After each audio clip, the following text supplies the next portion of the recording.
Hey guys, kamusta? This is Papa Dums from Facebook.com and right now hindi lang ako mapalagay sa video na napanood ko ngayon lang. It's about Denise Cornejo's video for Bong Navarro. Not really siding kay Denise or kay Bong. Hindi talaga ako nagja-judge basta-basta lalo na at masyadong complicated itong topic na ito. So, until now, hindi pa rin ako nagja-judge sa kanilang dalawa. Hindi ko alam kung sino yung tama at mali. Pero, there is something about this video kay Denise Cornejo. And gusto ko lang sanang i-point out sa inyo. Medyo hindi lang ako mapalagay sa video yun din. Pero i-discuss ko sa inyo ngayon din. At papanoorin ko siya habang gumagawa ako ng response ko.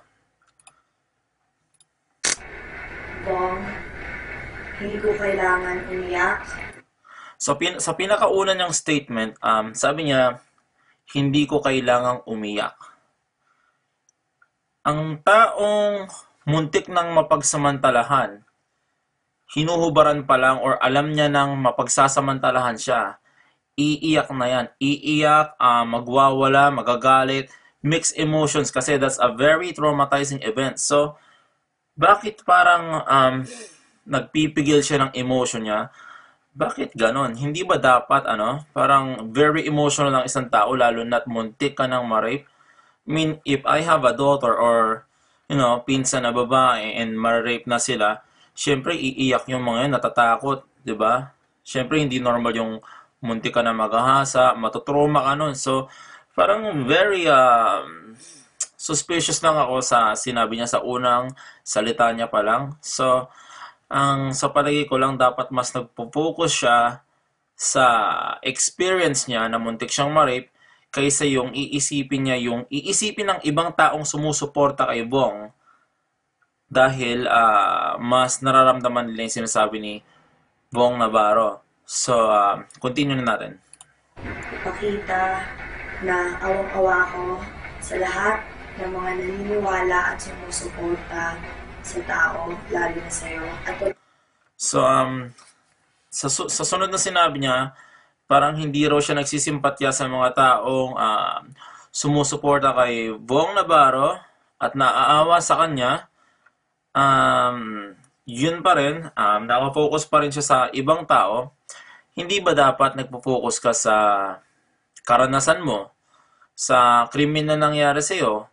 Hindi ba dapat ikwento mo kung ano yung nangyari sa'yo? Kasi si Bong, alam ko, napanood ko yung video niya, kinuwento niya yung bawat detalye ng mga nangyari sa kanya, yung karanasan niya, yung piniringan siya, ginapo siya, tapos hinubaran, tapos pinicturan. Hindi ba dapat ikwento niya kung ano yung nangyari sa kanya nung araw na yon? At kung paano dumating si Cedric, paano siya nakatakas, di ba? So, tutuloy ko na ulit.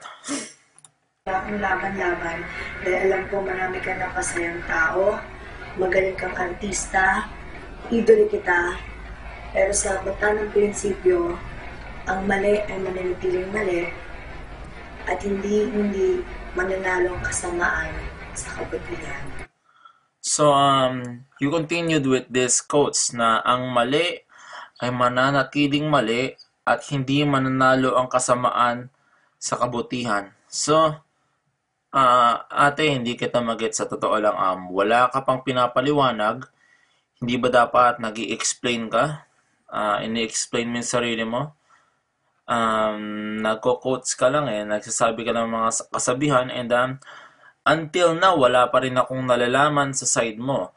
Hindi ba dapat ang purpose ng video mo is maikwento mo yung side mo compare sa ginagawa mo ngayon na ina-atake mo yung mga sumusuporta kay Kuya Bong, respetado siya, magaling siyang artista, idolo mo siya. Hindi ba dapat nagpo-focus ka sa sarili mo? So, tutuloy ko na ulit. Yun lang po at So, sa ending part ng video na yon, medyo may napuna lang ako sa mata niya. yun lang po at Makikita niyo yung paggalaw ng mata niya ng mabilis.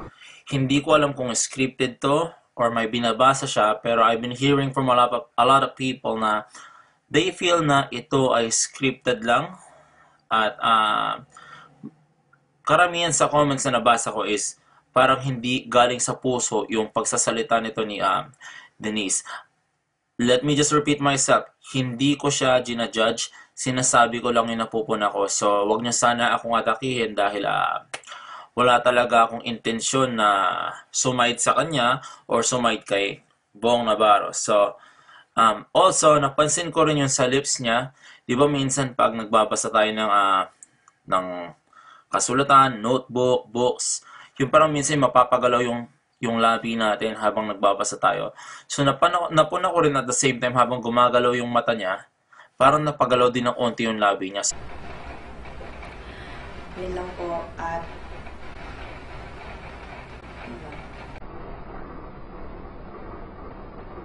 kung gusto nyo, you can post your comments below and sabihin nyo ang opinion nyo sa mga bagay na binanggit ko sa video na to, okay? And again, this is Papa Doms from Facebook.com. You can, check my page at www.facebook.com/papadomsofficial. And sana ma-check yung page ko, okay? Thank you and have a nice day. Bye-bye.